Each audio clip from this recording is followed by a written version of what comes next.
isso ainda não está acontecendo muito, né? Você estava comentando que ainda são 10, Mais ou menos 10. pouco aconteceu isso no Brasil. E ao que você atribui isso?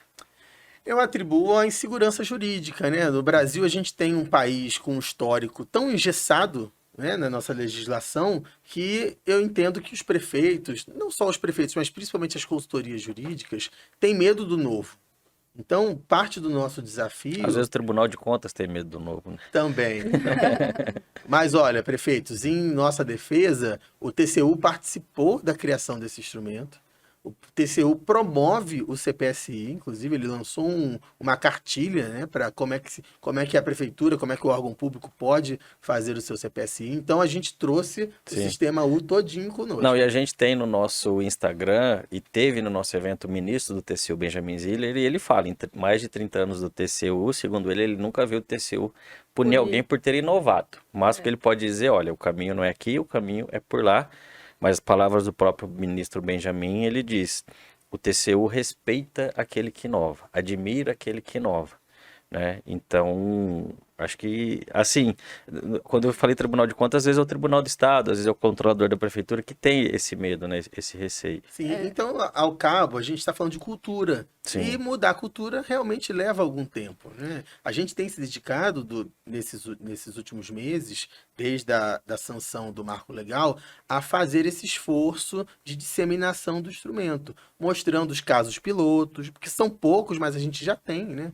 Recife, por exemplo, é um caso que exclama, né? Eles já estão na segunda edição do EITA Labs, que é o ciclo de inovação aberta do Recife, usando o CPSI, e outras prefeituras grandes e pequenas do Brasil já usam esse instrumento. A Petrobras já usa esse acho que foi instrumento, inclusive o primeiro do Brasil, acho que foi da Petrobras, o foi o CPC. primeiro do Brasil. Porque o Bruno Portela, que participou da criação da lei, e a Yasmin, que foi advogada da Petrobras, estiveram no nosso evento do ano passado. Então foi legal. Quem criou a lei, a primeira pessoa que usou juntos ali no nosso evento.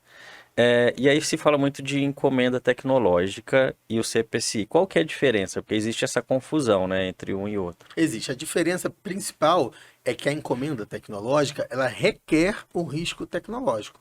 O Uhum. CPSI é um instrumento muito mais flexível.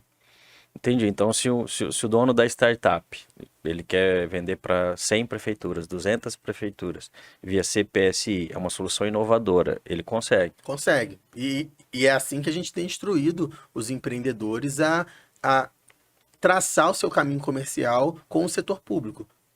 A procurar, a gente estimula que os empreendedores procurem os prefeitos, procurem os secretários, apresentem o CPSI.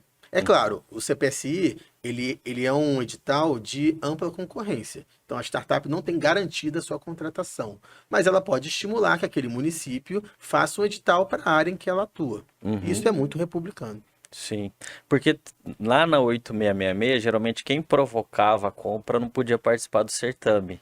E agora tem essa mudança, que na 14133 já é uma realidade, mas na CPC também. Se eu vou lá e provoco, porque tem uma tese, né, que a prefeitura, ninguém vende para a prefeitura, é a prefeitura que compra, Perfeito. né? Ou órgão público, né? A gente está falando para prefeito, mas qualquer órgão público. E nesse caso não, a prefeitura pode ser provocada a a demandar uma dor, a entender uma dor, né? O cara que provocou, daí ele pode participar do certame, né? Eu entendo que sim. Não vi nenhum óbice nesse sentido até o momento.